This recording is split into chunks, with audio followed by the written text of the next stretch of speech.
angry rattlesnake while on a hike?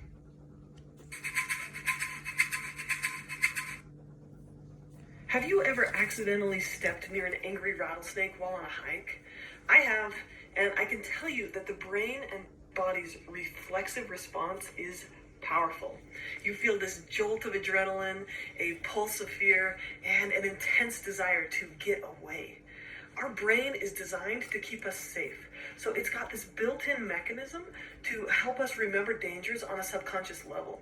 It pairs something that is dangerous, like a rattlesnake, with the fight-flight-freeze reaction, which is that surge of adrenaline and fear. This is an instinctual response that it keeps us alive in the face of real threats. But sometimes... Bạn đã bao giờ dẫm phải một con rắn chuông đang giận dữ trong khi đi leo núi chưa?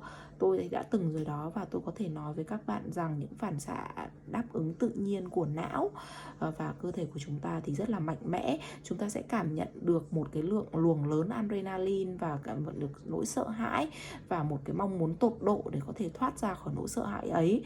Và não của chúng ta đã được lập trình bằng cách là giữ cho chúng ta được an toàn bằng một cái cơ chế đã được xây dựng nên, giúp chúng ta nhớ được những hiểm nguy ở cái trạng thái vô thức, và cái bằng cách là kết hợp một cái điều nguy hiểm giống như là con rắn chuông với cái phản ứng tăng nhạy cảm quá mức, hay còn gọi là phản ứng chiến đấu hay chạy, bao gồm hình thức là tăng lượng adrenaline và tăng lượng nỗi sợ hãi. Đây là một phản xạ bản năng của chúng ta, giữ cho chúng ta có thể tồn tại được khi đối mặt với những hiểm nguy. When we're exposed to extreme fear or trauma, our brain pairs something that is actually safe with that danger reaction, and these are called triggers. The psychological term for triggers is paired association, meaning that a neutral stimulus gets linked with a physiological reaction, like the fight-flight-freeze response. I've worked with... Nhưng khi chúng ta phải tiếp xúc với một nỗi sợ hãi cực độ hay là một chấn thương, não của chúng ta sẽ kết hợp một cái điều cực kỳ an toàn với một phản ứng đối với cả những nguy hiểm, và nó được gọi là tác nhân kích thích. Theo thuật ngữ của sinh lý thì tác nhân kích thích được gọi là phản ứng kết hợp, sự kết hợp cặp. Sự kết hợp cặp thì được hình thành khi một cái kích thích tự nhiên kết hợp với một phản ứng sinh lý, giống như là phản ứng tăng nhạy cảm quá mức, chiến đấu hay chạy. With clients who are triggered by radiators, grasshoppers, backpacks, and loud chewing noises. But the most common type of trigger is when people have an intense anxiety reaction to thinking about or talking about something frightening, like past trauma or assault. Unfortunately, because anxiety is uncomfortable, the most common response to triggers is to avoid them. But every time we avoid something that is safe and survive, our brain thinks, let's do that again. And it actually increases our anxiety around that stimulus. Avoidance increases anxiety. And avoidance can take many forms, like staying at home, using substances, endless distraction, or using blame or anger to escape that discomfort. But regardless of the type of avoidance, the result is always the same. Avoidance grows anxiety. However, tôi đã từng làm việc với rất nhiều khách hàng gặp phải những cái tác nhân kích thích rất là khác nhau. Ví dụ như là có khách hàng thì nhạy cảm đối với phóng xạ, hay là châu chấu, hay là ba lô, hay là chỉ là cái tiếng nhai nhóp nhép to. Nhưng loại tác nhân kích thích mà thường gặp nhất đó là sự phản ứng căng thẳng cực độ khi nói về hay là nghĩ về những cái chấn thương cũ hay là sự bạo hành. Nhưng không may rằng thì cái sự lo lắng hay là sợ hãi ấy thì sẽ tạo ra sự không thoải mái và con người ta sẽ tìm cách để né tránh nó. Nhưng khi mà chúng ta né tránh những cái tác nhân kích thích mà an toàn và chúng ta vẫn có thể tồn tại sau khi chúng ta tiếp xúc với những tác nhân kích thích ấy, thì não bộ của chúng ta sẽ nghĩ rằng nào hãy cùng thực hiện lại nó lần nữa, và nó lại càng làm tăng cái sự lo lắng ở xung quanh cái tác nhân kích thích ấy. Và sự né tránh thì có thể tồn tại ở nhiều dạng, ví dụ như chúng ta trốn ở nhà, uống rượu bia, mất tập trung liên tục, đổ lỗi, hay là sự tức giận và cố gắng là trốn thoát khỏi những cái tác nhân ấy. Nhưng bất kể nó là dạng nào đi nữa thì kết quả của chúng ta đều như nhau, đó là sự lo lắng và nỗi sợ hãi thì sẽ tạo ra sẽ càng được tạo ra, né tránh sẽ càng tạo ra sự lo lắng và nỗi sợ hãi. You don't have to be trapped in cycles of fear and avoidance for the rest of your life.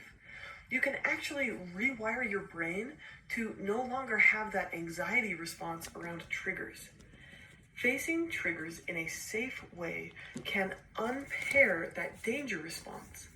So every time you face a trigger and you sit with it for a minute and you breathe through it, every time you do that and survive, which you will, your brain learns, ooh, that was safe.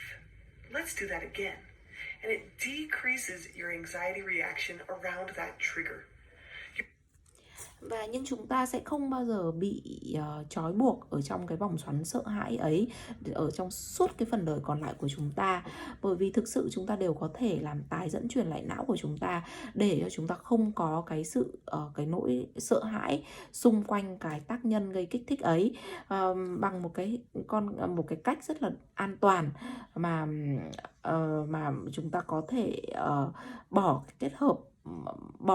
ghép cặp giữa cái kích thích và cái tác nhân và cái đáp ứng đối với những cái sự nguy hiểm ấy.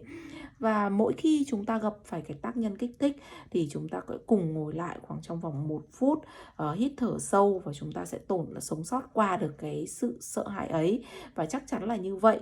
Và não của chúng ta sẽ học được rằng là chúng ta đã vẫn an toàn sau khi tiếp xúc với cả tác nhân kích thích, và não của chúng ta sẽ đưa ra một cái tín hiệu, đó là nào hãy cùng thực hiện lại điều này nào, và từ đó sẽ giảm được cái nỗi lo lắng sợ hãi và ở mỗi lần gặp phải tác nhân kích thích lần tiếp theo.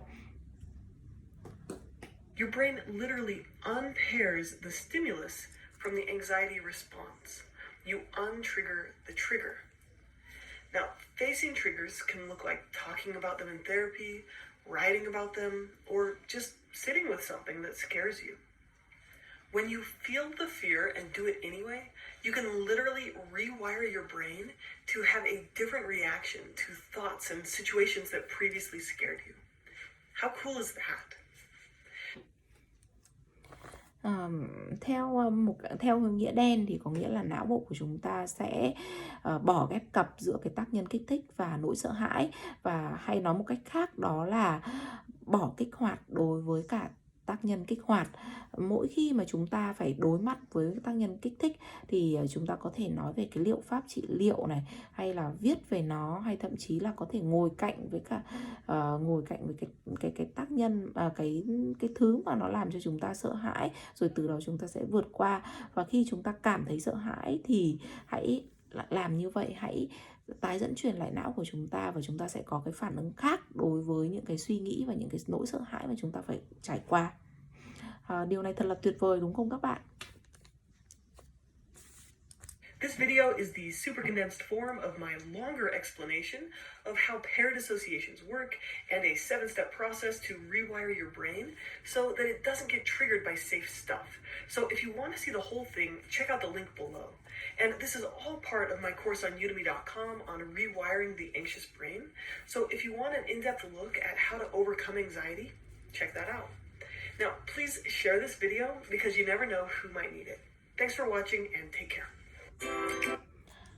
Video này là một cái video rất là ngắn gọn về sự lý giải về làm thế nào để cái phản ứng ghép cặp đấy có thể thực hiện được, và 7 bước để chúng ta có thể tái dẫn truyền lại não để vượt qua những cái tác nhân kích thích bởi những thứ rất là an toàn.